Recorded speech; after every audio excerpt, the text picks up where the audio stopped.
pasterze śpiewają, bydlęta klękają, cuda, cuda ogłaszają. Pójdźmy też i my, pójdźmy też i my przywitać Jezusa, króla nad królmi, króla nad królmi, uwielbić Chrystusa. Chrystus się nie rodzi, nas oswobodzi, aniele grają, króle witają, pasterze śpiewają, bydlęta klękają, cuda, cuda ogłaszają. Chrystus się nie rodzi, nas oswobodzi, aniele grają, króle witają, pasterze śpiewają, bydlęta klękają, cuda, cuda ogłaszają.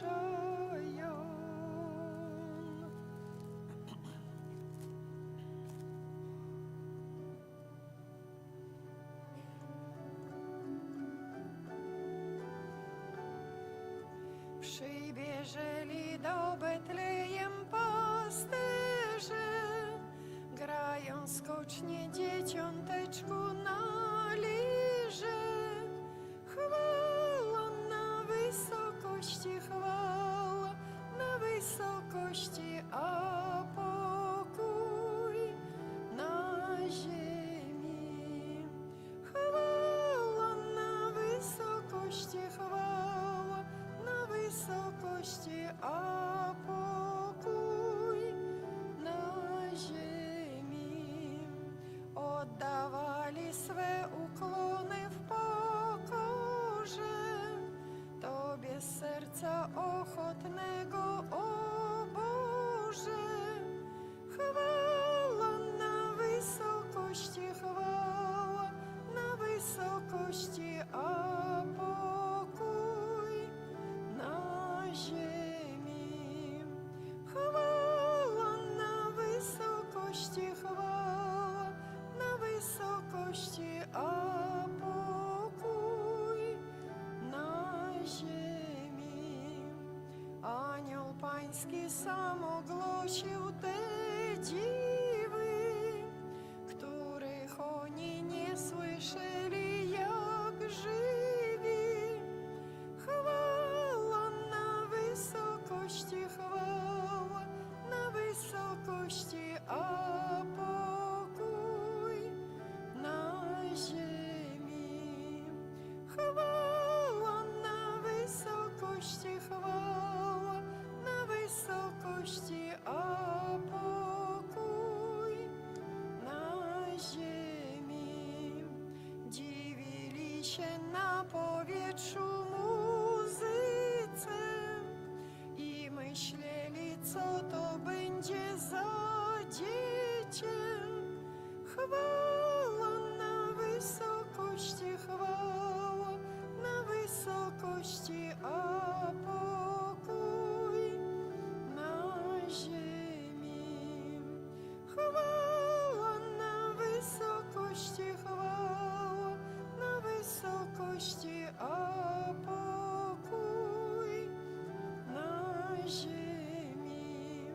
Któremu się wół i osioł kłaniają, trzej królowie podarunki oddają.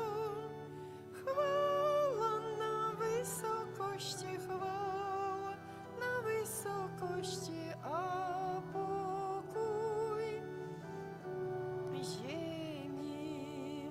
Chwała na wysokości, chwała na wysokości, a pokój na ziemi. Pójdźmy wszyscy do stajenki, do Jezusa i Panienki, powitajmy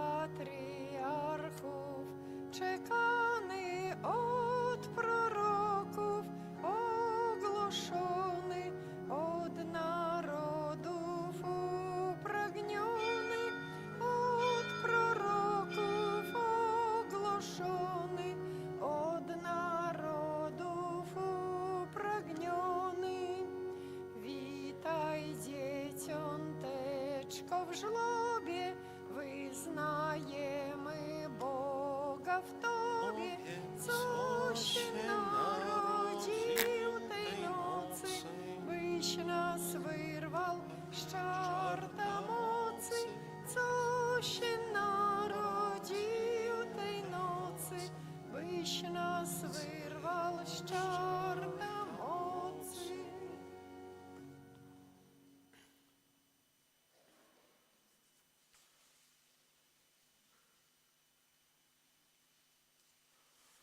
W imię Ojca i Syna i Ducha Świętego. Amen. Pan z wami. I z duchem Twoim. Oto nasz Pan przyjdzie z mocą, oświeci serca sług swoich. Аллилуйя. Дорогие браты и сестры, переживаем сегодня свято ахвярования Пана. Переживаем той день, когда Иисус был принесены у святыню и представлены Богу. 40 дней тому назад мы обходили свято народження Ісуса Христа, а сьогодні святкуємо ахвяровання. У цей спосіб про захвяровання Ісуса Христа було виконано предписання права Старого Заповіту.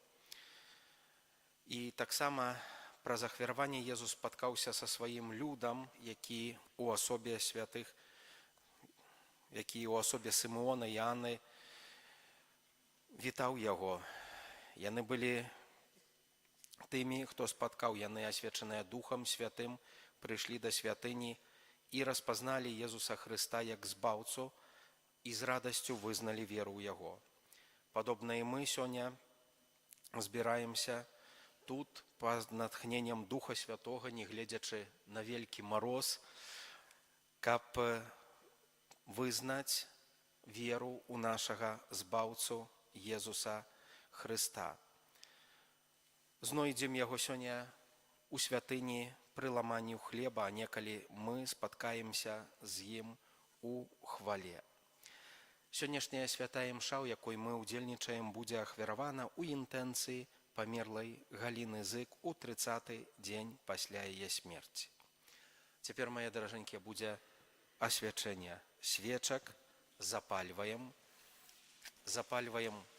по одной свечце, посвенцятся все.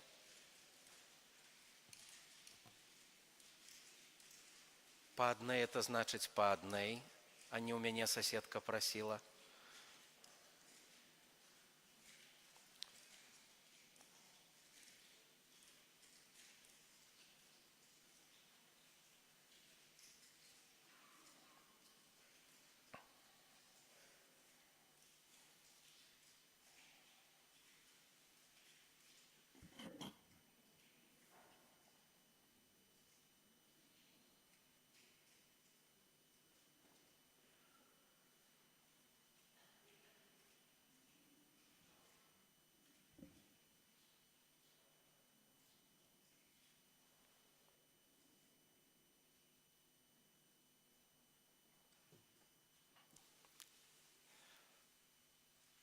Módlmy się.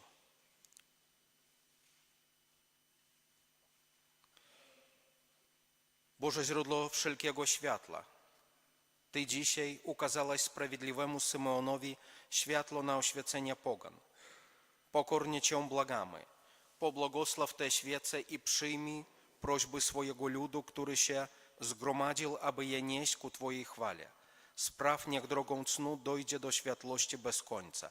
Przez Chrystusa Pana naszego. Amen. Matko gromniczna, obroń nas przed strachem i każdą trwogą. Uchowaj przed nienawiścią i prowadź nadziei drogą. Okaż ciemności światło Chrystusa, Matko gromniczna, Matko Jezusa.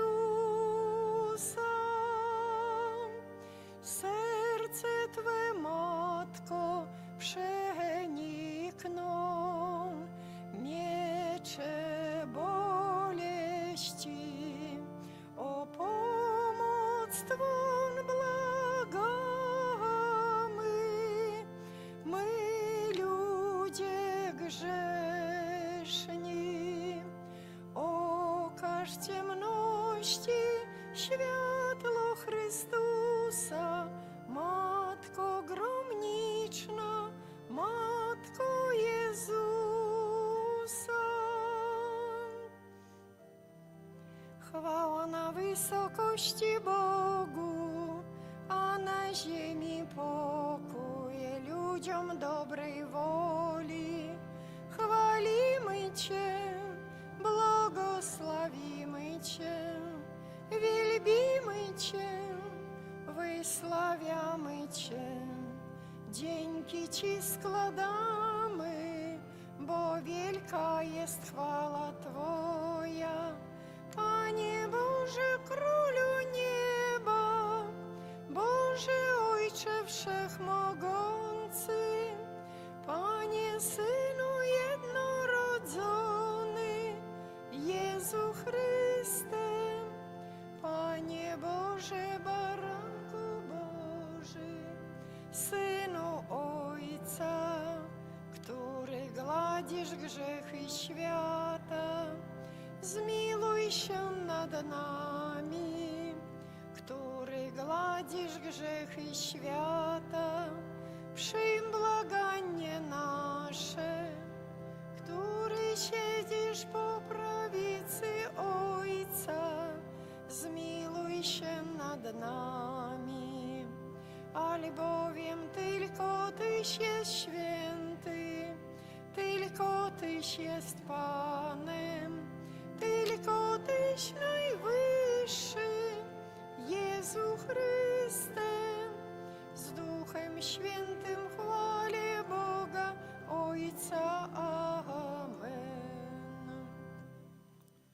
Módlmy się. Wszechmogący, wieczny Boże, Twój Syn jednorodzony, który przyjął nasze ludzkie ciało, został w dniu dzisiejszym przedstawiony w świątyni. Pokornie Cię błagamy, spraw, abyśmy mogli stanąć przed Tobą z czystymi sercami, przez naszego Pana Jezusa Chrystusa, Twojego Syna, który z Tobą żyje i króluje w jedności Ducha Świętego, Bóg przez wszystkie wieki wieków. Amen. Gaśmy świeczkę.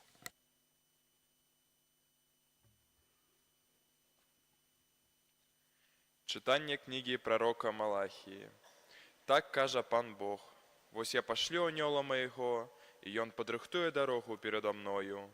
І нечаканно прийде у свою святинну пан, якого ви шукаєте, і аньол заповіту, якого ви чекаєте, ось йон іде. І хто витриває у день ягоного пристя, і хто устоїть, коли йон з'явиться. Бо йон, як огонь плавільщика, і як луг, що очищає. І сяде, як плавільщик, і як той, хто очищає серебро, і очистить синов Левія, і переплавить їх, як золото і серебро, і яни будуть приносить пану ахвяру у справедливості.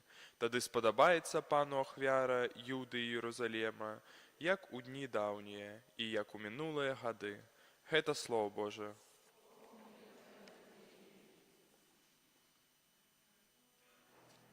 Pan Bóg zastępów, On jest królem chwały. Pan Bóg zastępów, On jest królem chwały. Bramy podnieście swe szczyty, unieście się odwieczne podwoje, aby mógł wkroczyć król chwały. Kto jest tym królem chwały? Pan dzielny i potężny, Pan potężny w boju. Pan Bóg zastępów, On jest królem chwały. Bramy podnieście swe szczyty, unieście się odwieczne podwoje, aby mógł wkroczyć król chwały. Kto jest tym królem chwały? Pan zastępów, on jest królem chwały. Pan Bóg zastępów, on jest królem chwały.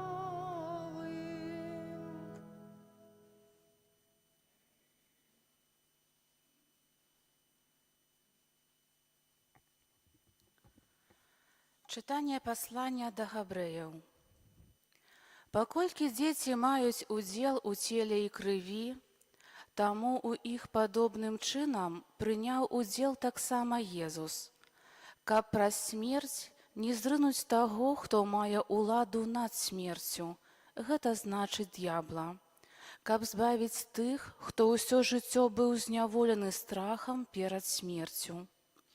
Бо сапраўды, ён дапамагае не анёлам, а патомству Абрагама. Таму ён павінен быў ва ўсім прыпадобніцца дабратоў, каб стаць міласэрным і верным першасвятаром у справах Божых для уміласціўлення за грахі народа.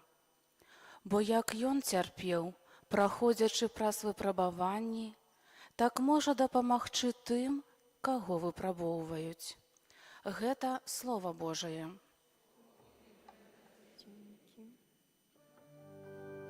Аллилуйя, аллилуйя, аллилуйя, аллилуйя,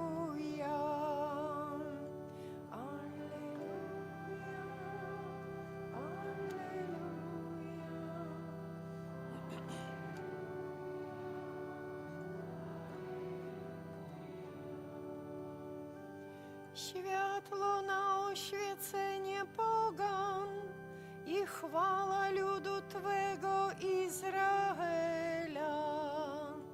Alleluja, alleluja, alleluja,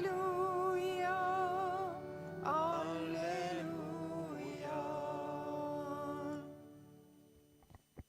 Pan za wami.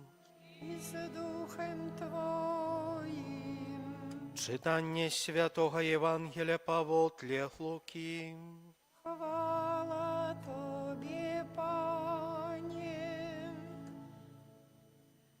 Калі мінулі дні іх ачышчэння паводле закону Майсея, бацькі Езуса прынеслі яго ў Ерусалім, каб прадставіць перад панам, як напісана ў законе пана, што кожнае першароднае дзіця мужчынскага полу павінна быць прысвечана пану, каб прынесці ў ахвяру, як сказана ў законе, пару туркавак або 2 галубкі.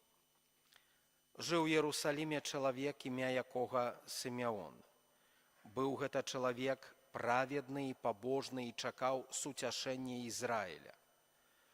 І Дух Святы спачываў на ім. Адкрыў яму Дух Святы, што ён не ўбачыць смерці, пакуль не ўбачыць Месію Пана. І прыйшоўшы натхнёны Духам у святыню.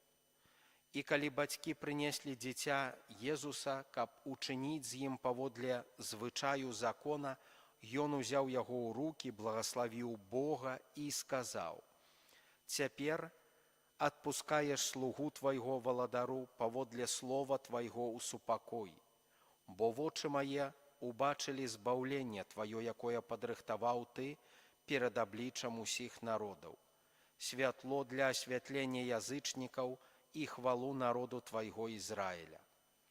А яго бацька і маці дзівіліся таму, што было сказана пра яго. І благаславіў іх Сімеон і сказаў Марыі, маці яго: «Вось гэты прызначаны на падзенне і паўстанне многіх у Ізраілі, і на знак, якому супраціўляцца будуць. І праз тваю душу пройдзе меч, каб выявіліся думкі многіх сэрцаў». І была там Ганна, прарочыца, дачка Фануэля з роду Асера. Яна была ў вельмі пажылым веку. Пражыўшы з мужам ад дзявоцтва свайго 7 гадоў, удава 84 гадоў, якая не адыходзіла ад святыні. постам і малітваю служачы Богу ў дзень і ўначы. І яна прыйшла ў той самы час і славіла Пана, і казала пра яго ўсім, хто чакаў вызвалення Єрусаліма. Калі яны выканалі ўсё паводле закону Пана, тады вярнуліся ў Галілею, у горад свой Назарэт. Дзіцё ж расло і умацоўвалася і напаўнялася мудрасцю, а ласка Божая спачывала на ім. Гэта слова Пана. Хвала Тобі, Христе.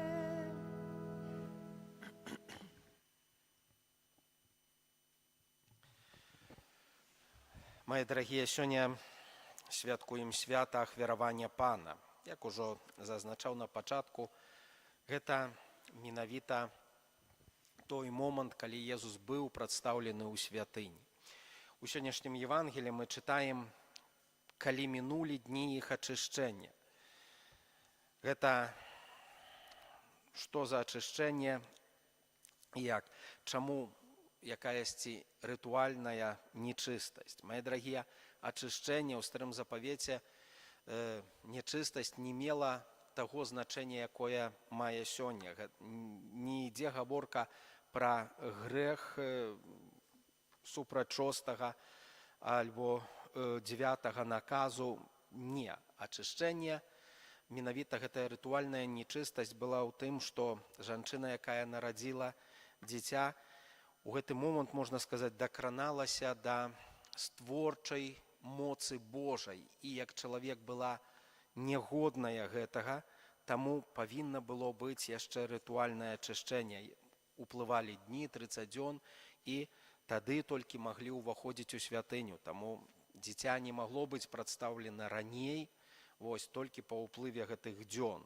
І, як мы сёння пачулі, у уступе таксама перад асвячэннем свечак 40 дзён таму нарадзіўся Езус Христос, і менавіта вось гэты час, які быў прызначаны законам. Далей мы таксама чытаем, праўда, што паводле закона было прадпісана, што кожнае першароднае дзіця мужчынскага полу павінна быць прысвечана Пану, альбо каб прынесці ў ахвяру, як сказана ў законе, пару туркавак альбо 2 галубкі. З традыцыі закона Ізраілеву прадпісаў была такая традыцыя выкуплення першародных. Насамрэч, тое, што нараджалася першароднае, належала да Пана Бога. І была гэтая традыцыя выкуплення першародных. За першароднае дзіця складалася ахвяра, складалася цяля. Ну так, правда. У каго не было цяля, люд быў розны, правда, розны дастатак, права прадпісывала пару туркавак альбо 2 галубкі складаліся. Але таксама была і традыцыя ахвяравання гэтага дзіцяці. І паводле некаторых даследчыкаў Святога Пісання мы маем тут менавіта той момант, калі Езус Христос быў прынесены ў святыню, каб прысвяціць яго Пану Богу. Каб прысвяціць, не каб выкупіць, а каб прысвяціць, таму што Марыя і Юзаф дакладна ведалі, што гэта за дзіця. Яны дакладна ведалі, што Езус Христос гэта Сын Божы. І таму Езуса прыносяць у святыню, з якой, як мы пасля чытаем у Святым Пісанні, ён быў вельмі моцна звязаны. Вось, многа падзей яго жыцця было звязана менавіта са святыняй. І у гэтым мы бачым вялікі сімвал, таму што Езус Христос – гэта новая святыня. Езус Христос як бы праз сваю смерць і ўваскрашэнне становіцца новай святыняй. Чаму? Таму што святыня у габрэйскім народзе мела вялікае значэнне. Гэта не так, як у нас цяпер, праўда, што у кожнай большай альбо меншай мясцовасці ёсць свой касцёл, і мы кажам, вось наш храм, праўда, мы тут прыходзім і молімся. Не, у габрэяў была адзін храм, адна святыня.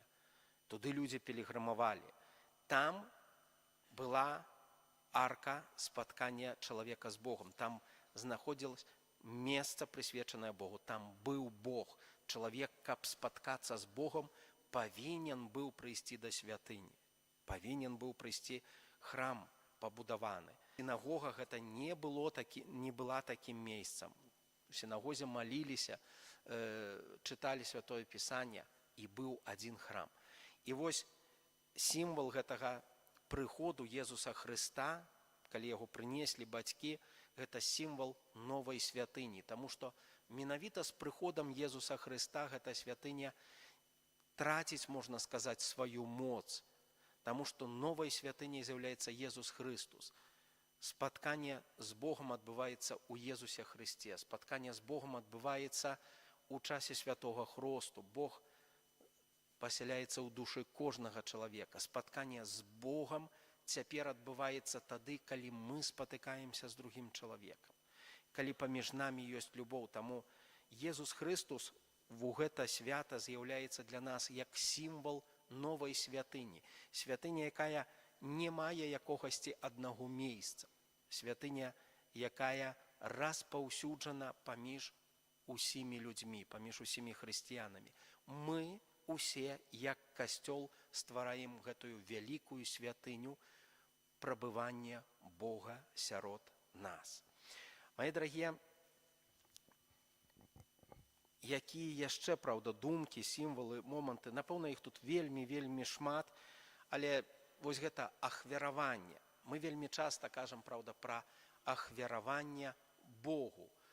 Вось гэта прадпісанне было, што першароднае будзе ахвяравана Пану Богу.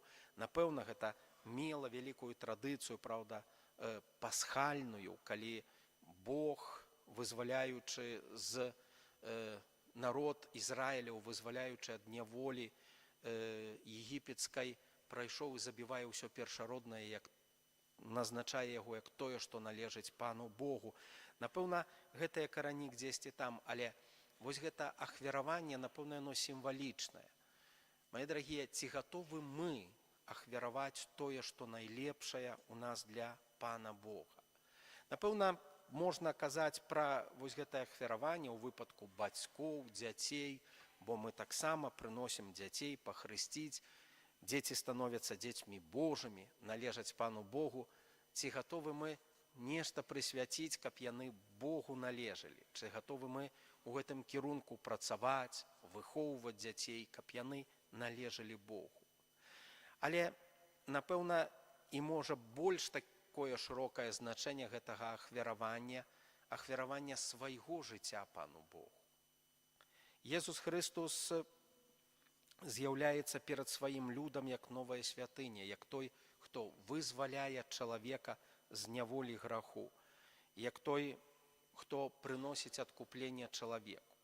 Ён спатыкаецца з людзьмі, якіх прадстаўнікамі, з якіх з'яўляюцца Сімеон і Анна. Гэтая уваход у святыню, ён не дзеля таго, каб быць, ён дзеля таго, каб спаткацца з чалавекам. Езус Хрыстус запрашае кожнага з нас далучыцца да гэтага ахвяравання. Ён паказвае, што яго ўсё жыццё прысвечана будзе Богу, айцу і збаўленню чалавека. Ці можам мы сказаць, што нашае жыццё прысвечана Богу? Мае дарагія, не ідзе гаворка пра тое, каб днём і ноччу сядзець у касцёле, праўда, як мы чуем, праўда, пра прарочыцу Анну, якая была моцна звязаная са святыняй. Не ідзе гаворка пра тое, каб з рана да вечара цэлы дзень маліцца малітвамі. Не. Ідзе гаворка пра тое, ці нашае жыццё, вось так агульна паглядзеўшы на яго, ці мы можам сказаць, што яно прысвечана Богу. Што ў гэтым жыцці Бог займае гэтае найважнейшае месца. Ці можна так сказаць, што насамрэч гэтае жыццё накіравана на выкананне волі Божай? Ці займае Бог у гэтым нашым жыцці дастойнае? Адно з галоўных месц. Ну, я ўжо не кажу галоўнае месца, правда. Ці насамрэч гэта так? Ці мы можам сказаць, што нашае жыццё прысвечана Богу. Праз тое, што мы шануем Божыя наказы. Праз тое, што мы слухаем Бога. Што мы адкрываем Яго нанова кожны раз у нашым жыцці. Што мы хочам пазнаваць Бога. Што ўзровень нашых, праўда, законаў, правілаў маральных, якімі мы карыстаемся ў жыцці, ён падпарадкаваны Божым наказам, Божаму Слову. Ці можам мы так сказаць? Напэўна, гэта адкрытае пытанне. Можа так, можа не, але сёння, у дзень ахвяравання Пана, гэта гучыць для нас таксама як запрашэнне. Запрашэнне ахвяраваць сваё жыццё Богу. Можа, давайте скажем больш лагодна, вучыцца ахвяроўваць гэтае жыццё Пану Богу, таму што яно можа прыгожа гучаць, і чалавек тут падумае, а як гэта? Вучыцца ахвяроўваць жыццё Пану Богу. Вучыцца у кожнай жыццёвай сітуацыі ставіць Бога на чале, праўда, нашых выбараў, нашых рашэнняў, нашых крокаў, якія мы робім. Кожны раз, калі мы стаім перад выбарам, мы маем запытаць Пана Бога: Пане Божа, чаго Ты хочаш ад нас у гэты момант? І, напэўна, Бог нам дапаможа і нас пакіруе. І яшчэ адзін момант, на які хацеў бы звярнуць увагу. Вось там з'яўляецца прароцтва Сімеона. Вось гэты прызначаны на падзенне і паўстанне многіх у Ізраілі, і праз тваю душу пройдзе меч, каб выявіліся думкі многіх сэрцаў. Вельмі часта традыцыйна гэты меч звязваюць, праўда, з болесцямі Найсвяцейшай Багародзіцы, якія яна перажывала перад крыжовай мукай і ўваскрашэннем Езуса Хрыста. Боль маці, якая бачыць смерць свайго дзіцяці. Але таксама ёсць думкі некаторых даследчыкаў Святое Пісанне, што меч – гэта Езус Хрыстус. Гэта той, хто прызначаны на паўстанне, на падзенне і паўстанне многіх у Ізраілі. Гэта меч, які здольны распазнаваць нашыя пачуцці, выяўляць думкі нашых сэрцаў. І Марыю гэты меч дакранае у першую чаргу, таму што Марыя і Юзаф – гэта фактычна першыя вернікі, гэта першыя, хто паверыў у Езуса Хрыста, паверыў у Яго боскасць, паверыў у тое, што Ён Божы Сын. Мае дарагія, ці гэты меч дакранае нашую душу? Ці дазваляе ён нам выяўляць думкі нашых сэрцаў? Ці дазваляе ён нам быць шчырымі перад самім сабой? Ці дазваляе ён нам прымаць у нашым жыцці Езуса Хрыста як нашага Пана і нашага Збаўцу? Вось такія думкі, вось такая сімволіка сённяшняга свята. Мае дарагія, напэўна, кожны з нас у гэтым тэксце Святога Пісання можа адчытаць штосьці большае. Таму я заахвочваю, можа, звярнуцца яшчэ раз да гэтага тэксту. Можа, сёння, калі будзе ў нас вячэрняя малітва, узяць у рукі Святое Пісанне і прачытаць яшчэ раз гэты тэкст. Звярнуцца з малітваю да Пана Бога і запытаць Яго, як мы павінны, кожны з нас павінен ахвяроўваць сваё жыццё, папрасіць Бога, каб Ён вёў і накіроўваў нас дапамагаў нам ставіць адпаведна крокі, каб сапраўды у нашым жыцці выяўлялася гэтае ахвяраванне Божае, каб выяўляўся гэты меч, які дазваляе распазнаць і выявіць думкі многіх сэрцаў, каб мы таксама, як Сімеон і Ганна, цешыліся таму, што мы ў сваім жыцці спаткалі Бога і збаўцу. Амен.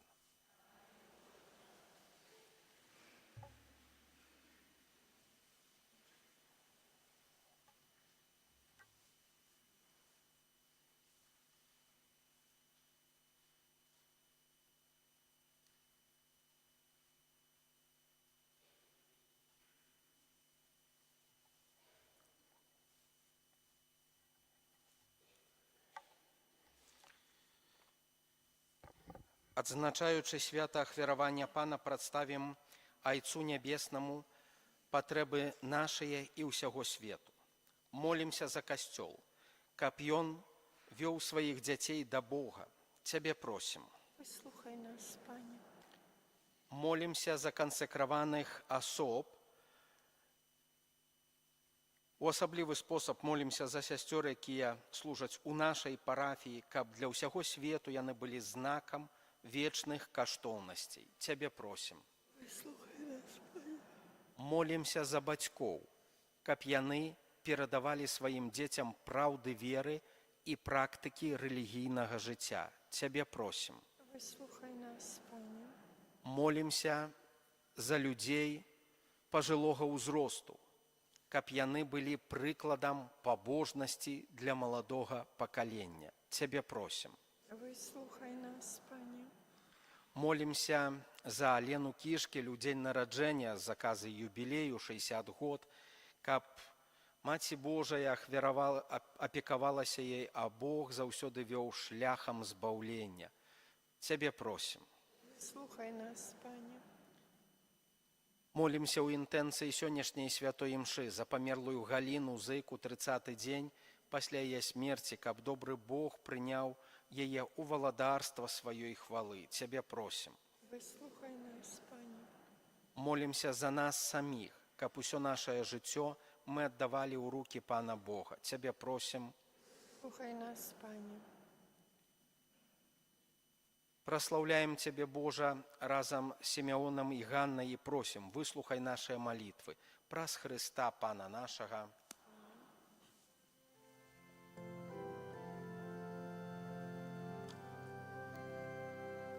Бог się rodzi, moc truchleje, Pan niebiosów obnażony.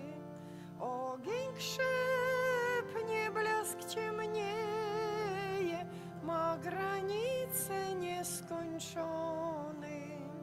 Wzgardzony, okryty chwałą, śmiertelny król nad wiekami, a słowo ciałem się stało i mieszkało między nami.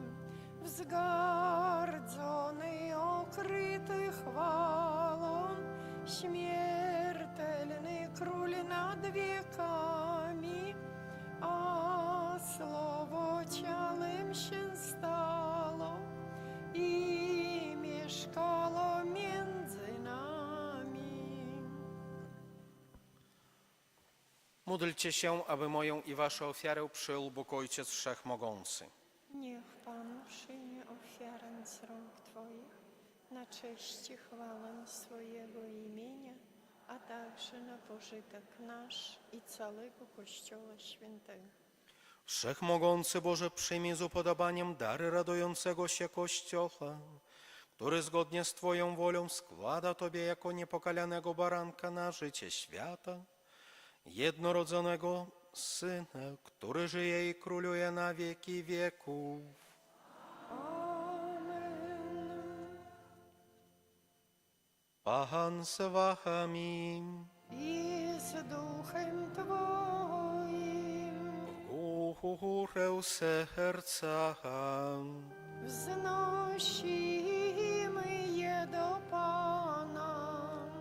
Dzięki składajmy Panu Bogu naszemu. Godne to i sprawiedliwe. Zaprawdę ugodne to i sprawiedliwe, słuszne i zbawienne, byśmy zawsze i wszędzie Tobie składali dziękczynienie. Panie Ojcze Święty, Wszechmogący, Wieczny Boże, dzisiaj Maryja Dziewica przyniosła do świątyni Twojego przedwiecznego Syna, a Duch Święty głosił przez usta Symeona, że jest On chwałą Twojego ludu i światłem narodów. My także radujemy się ze spotkania ze Zbawicielem i razem z aniołami i świętymi wychwalamy Ciebie, wołając: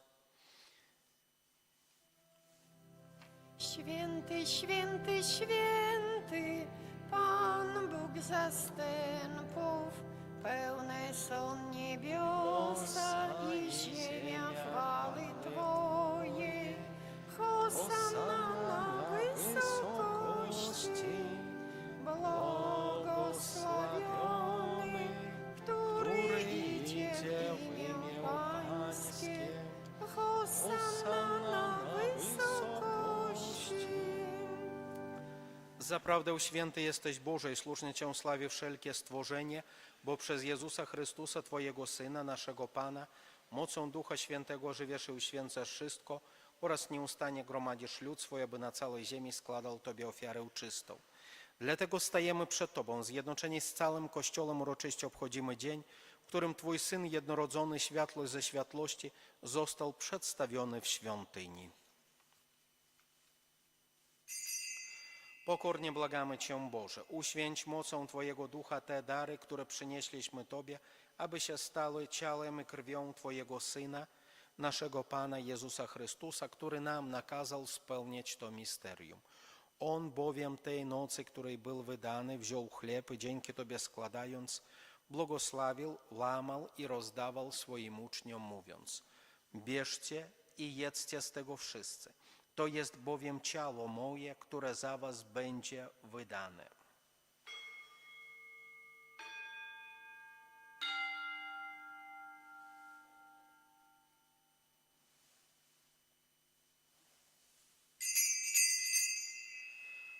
Podobnie po wieczerzy wziął kielich i dzięki Tobie składając błogosławił i podał swoim uczniom, mówiąc: bierzcie i pijcie z niego wszyscy. To jest bowiem kielich krwi mojej nowego i wiecznego przymierza, która za was i za wielu będzie wylana na odpuszczenie grzechów. To czyńcie na moją pamiątkę.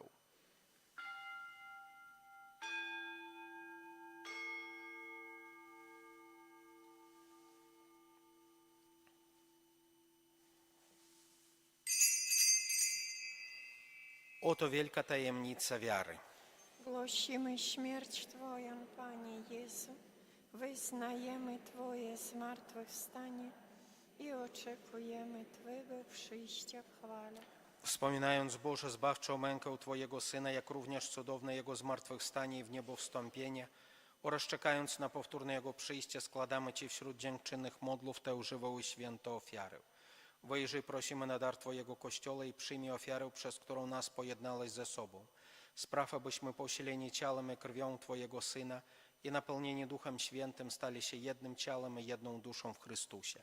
Niech On nas uczyni wiecznym darem dla Ciebie, abyśmy otrzymali dziedzictwo z Twoimi wybranymi, przede wszystkim z Najświętszą Dziewicą Bogorodzicą Maryją, ze świętym Józefem, jej oblubieńcem, ze świętymi apostolami i męczennikami, ze świętym Michałem Archaniołem, świętym Antoniem i wszystkimi świętymi, którzy nieustannie orędują za nami u Ciebie. Prosimy Cię, Boże, aby ta ofiara naszego pojednania z Tobą sprowadziła na cały świat pokój i zbawienie.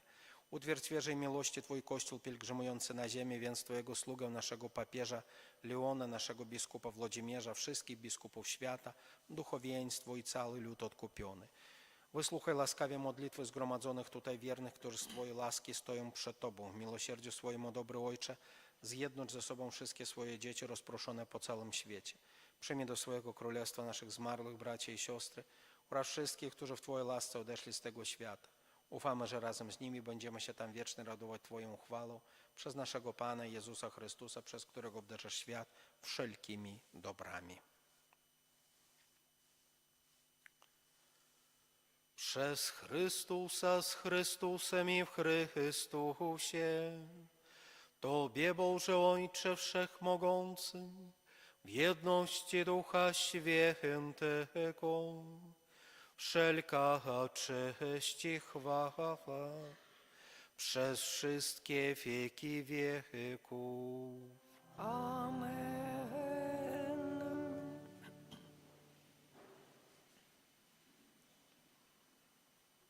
Otrzymaliśmy Ducha Świętego, który nas uczynił dziećmi Bożymi. Dlatego ośmielamy się mówić. Ojcze nasz, któryś jest w niebie, święć się imię Twoje, przyjdź królestwo Twoje, bądź wola Twoja, jako w niebie, tak i na ziemi. Chleba naszego powszedniego daj nam dzisiaj i odpuść nam nasze winy, jako i my odpuszczamy naszym winowajcom.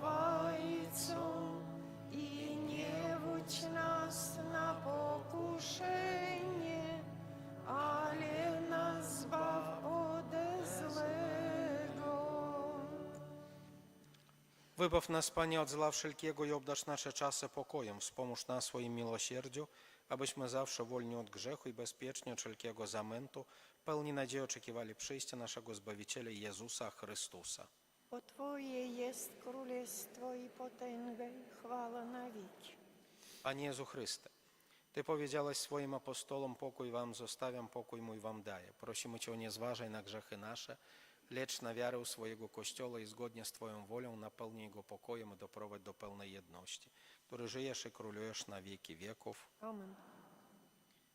Pokój Pański niech zawsze będzie z wami. I z duchem Twoim. Przekażcie sobie znak pokoju.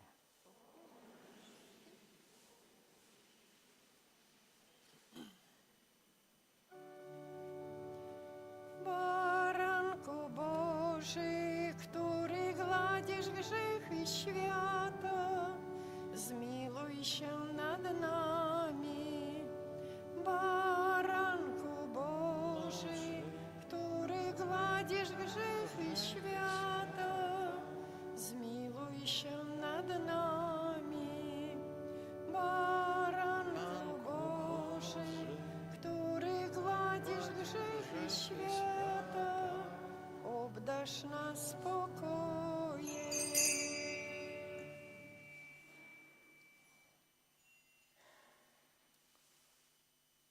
Oto baranek Boży, który gładzi grzechy świata, błogosławieni, którzy zostali wezwani na Jego ucztę.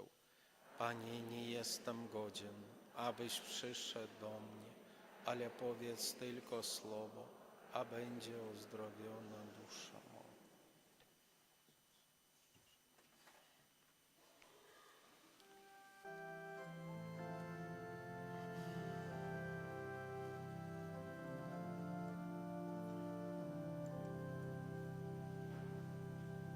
Gdy się Chrystus rodzi i na świat przychodzi, ciemna noc w jasności promienistej brodzi. Aniołowie się radują, pod niebiosa wyśpiewują. Gloria, gloria, gloria in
Widzisz wyraźniej, co nam czynić trzeba, bo my nic nie pojmujemy, ledwo od strachu żyjemy.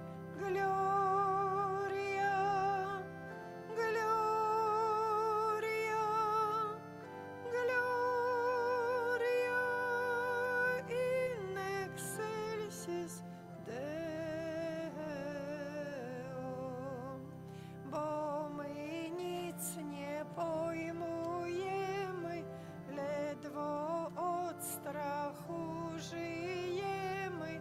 Gloria, gloria, gloria in excelsis Deo. Idźcie do Betlejem, gdzie dziecię zrodzone, w pieluszki powite, w żłobie położone. Oddajcie mu pokłon boski, on osłodzi wasze troski. Gloria, gloria, gloria in excelsis Deo. Oddajcie mu pokłon boski, on odsłodzi wasze troski. Gloria, gloria, gloria in excelsis Deo.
dziecina, byśmy tam pobieżeli i ujrzeli.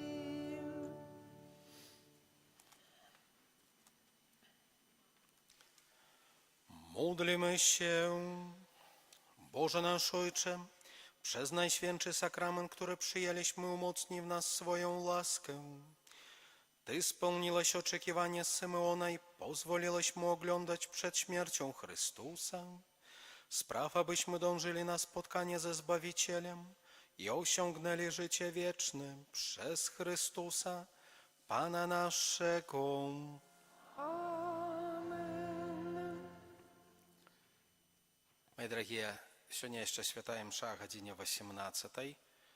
No może jeszcze na zakończenie parę słów. Ja szczerze кажучи, ja wielmi zdziwiony, że u nas u kościele stолько неграмотных людей. До одного czytać nie umieją.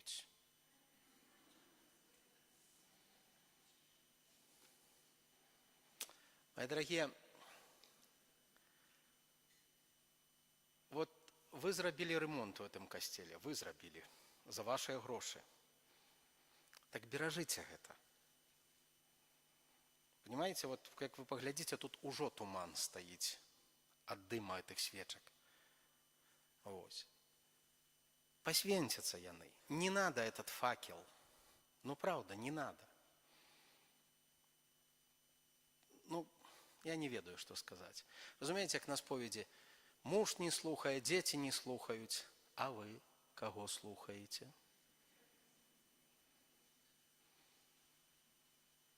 Мои дорогие, треба один. Жадаю всем добро посвяткаваць сёння. Сёння не урачыстасць, можна працаваць. Ось. Прыміце Божае благословение. Пан з вами. И с Духом Твоим. Niech was błogosławi Bóg Wszechmogący, Ojciec i Syn i Duch Święty.